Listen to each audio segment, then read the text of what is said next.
Oh, hello, Nina. Hello, Jeremy. How are you? I'm good. Thank you for having me. It's so good to see you. It was so good reconnecting last month, catching up on life, catching up on your career journey, your trajectory. Yeah. You're crushing it. So everyone knows, Nina and I worked with each other at Tube Mogul and Adobe. Nina lives in California. She grew up in California. She started her career at Oracle, but we're going to start this pod and VOD a little bit differently than how we've done this before. Yeah. As Nina and I were grabbing a coffee right before we started, she came up with the idea, let's switch this up. Let's do it differently than the way it's been. And as a community manager, as someone who's been in product marketing, as someone who has been in strategy, I said, let's give it a shot. Let's do Yeah. this. Let's try So it out. Switch it up. switch it up. Nina, let me ask you a question. What excites you about OhHello? And what excites you about mentorship? Two for one. I think what you're doing at OhHello is so valuable and so needed in this space. I was thinking back to when I was 23, first out of college, and I felt really hopeless in my first job and really like a small fish in a huge pond. And I wish that I had more resources in and places I could go in order to talk to someone who was I could relate to and to help me kind of like get a little bit more hope in terms of like what is my next step? How do I get there? I don't even know which way is up. So I think that what you're doing is so important and will be so valuable to people, especially young people who don't don't know what how to get to their where they want to be. And also just accessibility, being able Yeah, to access different experts, different people with different skill sets, whether exactly. someone is 25 or 75 within their Yeah. career. Everyone has some different secret sauce about like what has worked for them and what hasn't. It's So all it's also please. so much about being in this kind of more virtual world that we have. Like the accessibility is a lot easier now than it was even a few years ago. So I think that it's really an exciting opportunity to be able to connect with people in totally different places. And I think what you're doing is amazing. Thank you. I really appreciate that. What we are doing, because you Yes. are a mentor within the OhHello community, you're part of the tribe. We hope others join the tribe as well. But Yes. with that said, what kind of advice are you going to be giving to people that are choosing you, Nina? That for people that want to reach out, that want to pick your brain, walk us through a little bit more about what you've done thus far in your career and just some of the value propositions that you offer. I made a big jump from sales to digital media strategy at a startup. We got acquired by Adobe. And since then, I've had a variety of different marketing roles at the company and everything from digital media strategy, product marketing, campaign strategy, and now community. So I think it's rare to have somebody that is able to navigate all of those different areas internally. You're in totally different organizations, and there's so much that goes into marketing. So I think that my biggest kind of strength and asset has been about my relationship building, how to foresee where your next opportunity is going to come from, how to double down on your strengths in order to get to that next step. And to be honest, I did not know I was going to end up in a community role. Like I had no idea I would be leading community for Acrobat one day. If you had told me that a few years ago, I would have been like, what even is community? Because the role didn't the even the function hardly even existed. So overall, like the skills that I think I can bring are those intangibles, right? Navigating big organizations, how to set yourself up for success to prepare yourself in your current role in order to have more opportunity in the future. I love that. Navigation is so important, especially for someone who's worked at a few different tech companies. Yes. Your family members of yours, your dad, your uncles, your cousins have been within tech, and something that we talked about before this is just also the political ecosystem of working Yeah. at a big company. Of if there are a lot of males in the room, of being able to know how to navigate. Being you had said to me when we were chatting earlier, you're like, something that occurred to me after being a year or two within my career is not to be timid about the different rooms that I'm going in and who I'm Yeah. meeting with. You specifically said, I just go into every room, every meeting, and it took me a couple of years to build that confidence. And I just look at people in the eye and say, "You're just my dad. You're just an uncle. Like you're just like having a."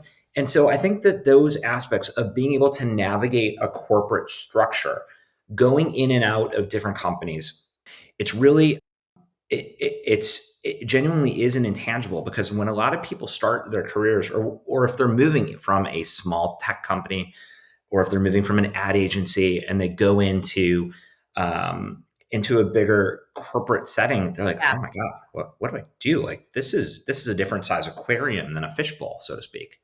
Absolutely. And I think that it's intimidating to be at a big company anyway. So let alone kind of building the confidence in that you need in order to really hold your own in an executive meeting, or when you're sharing with working with a bunch of different cross-functional partners, or whatever the case be. But exactly to your point, it took time to kind of really build that, but you just have to remember, like, these are all just people want to have genuine connections with each other. And so how do you still, like, how do you become this, like, a genuine pleasure to work with, make your manager's job easier, right? Like, be someone that people want on their team. But at the same time, it's a fine line between then also having strength and confidence and advocating for yourself.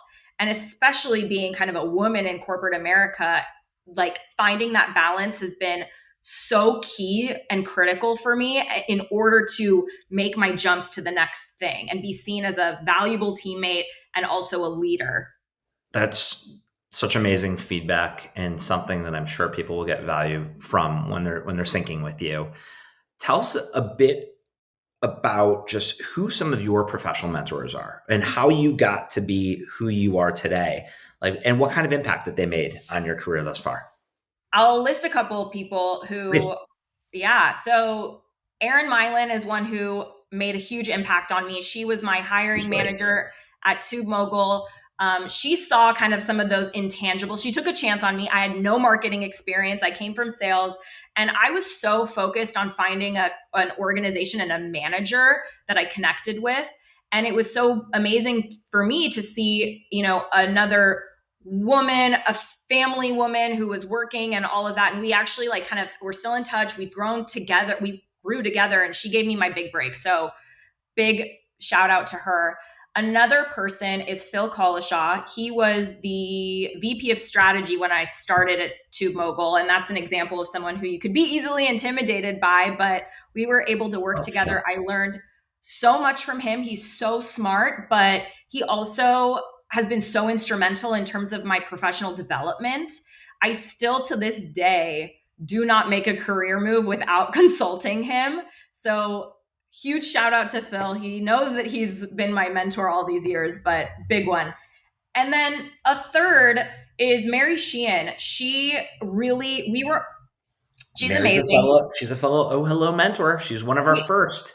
she is. And we had the opportunity to work on the PMM team together, as both teammates. And then she ended up managing me for a What is little bit. PMM for those that are watching this? Product marketing. Got it. I learned so much from her. She is so incredibly intelligent and such a kind, warm person to work with. Fantastic, And fantastic woman. Yep. it's an amazing example of how establishing these relationships in your org, you don't know where you're going to end up. She actually was the one who helped foster that relationship in order for me to move over to Adobe Acrobat. So she made a huge impact on my career as well. That's amazing. Help us understand a little bit more about what you do. You've, as we've discussed, you've done product marketing, you've done strategy. Now you're doing community management for at one of the top global tech companies, and a product that everyone is familiar with in some sort of, or another. Tell us a little bit more about what you do on a day to day. Community at Adobe, community in general is like a big new way to market, right? You're thinking about user generated content, ambassadors, right? Like, it's a way to flip marketing on its head in a non-traditional way. And really, at the end of the day, what everyone's looking for is those genuine and authentic connections. So we have a unique opportunity right now, and I'm leading the charge with building a small business community around Adobe Acrobat. Ultimately, what we want to do is help have champion small businesses in order to grow and realize how they can be more productive. You're talking about micro entrepreneurs who these days are wearing all these different hats. And how do you foster that connection? Yeah, like yourself. How do you foster that connection and help small businesses become successful? So that's something we're looking to do. And we're in a really exciting time, I think, in just general at Adobe and in the world, with all these amazing resources and tools we have at our disposal, whether it's AI, whether it's all these different document productivity tools, whether it's creative productivity Yep. tools. And so we're trying to really amplify this authentic voice of the customer for Adobe Acrobat. And when you're not amplifying the authentic voice of the customer for Adobe Acrobat, what are you doing outside of work? Tell us a little bit about who you are. Outside of work, I try to travel as much as I can. I think having a Yeah, you do. work-life balance is so important, because as a single woman in my 30s, I think it's important to just really take time to enjoy and have fun. I on a personal note, I had a very big kind of life change. I thought I was going to get married, and that didn't end up happening, but it opened these doors in so many interesting ways where I got the benefit, and I'm having the benefit of really growing into my own at this stage of my life. And I've become reacquainted with this kind of zest for life, and that I don't Amazing. think I would have gotten otherwise. So I travel as much as I can. I started a travel blog as a passion project, and I just like to experience different cultures. I'm a foodie, and having fun. You got to prioritize having fun, because if not now, then when? Yep, I agree. Nina, this has been awesome. Any other parting words of wisdom or advice that you want to give to the OhHello VOD watchers, the pod listeners, and just our overall community? We're all just trying to make it. There's no you know guidebook on how to make something and live the life that you want to live. But I think something that I've learned, and I'm learning and continuing to kind of double down on, is how do you architect a life that you actually want to live, whether it's professionally and or personally. And that's kind of where I'm at. So if there's anyone who wants to talk about it, I'm excited. I'm here, whether it's marketing specific or just how do you navigate life. I'm here and I'm ready. So You thank you rock, so much Nina. for having me. Nina, you rock. Thank you, everyone, for watching. Thank you for listening. Until next time, and go ahead and book Nina. Now that we are live, ohhello.io, book Nina. Grab some time with her. Thank you, Nina. Bye, everybody.